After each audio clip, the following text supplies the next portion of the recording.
আল্লাহ যখন এই পৃথিবী সৃষ্টি করলেন, পৃথিবীর মধ্যে ভাইব্রেশন হচ্ছিল, কাঁপাকাঁপি, কাঁপছিল পৃথিবী।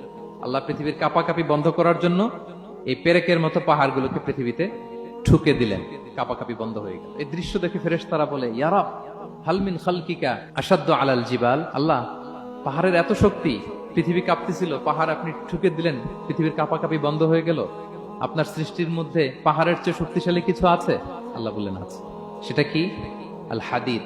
আল্লাহ বললেন সেটা লোহা, কারণ লোহা দিয়ে পাহাড় কাটা যায়, ঠিক কিনা?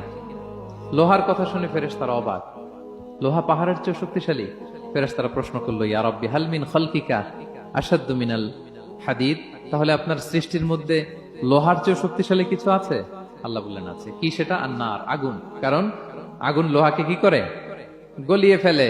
ফেরেশতারা শুধু অবাকই হচ্ছে।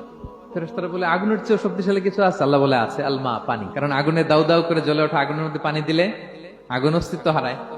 ফেরেশতারা শুধু অবাকই হচ্ছে। তারা বলে, তাহলে পানির চেয়ে শক্তিশালী কিছু আছে? আল্লাহ বলেন আছে। আর রিহ, বাতাস।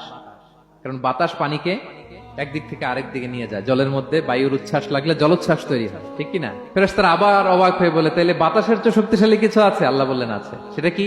বলতেছে বনি আদম। ওই মানুষ শক্তিশালী যে গোপনে দান করে, এত গোপনে যে ডান হাত কি দান করলো, বাঁ হাত সেটা টের পায় না। পড়েন সুবহানাল্লাহ।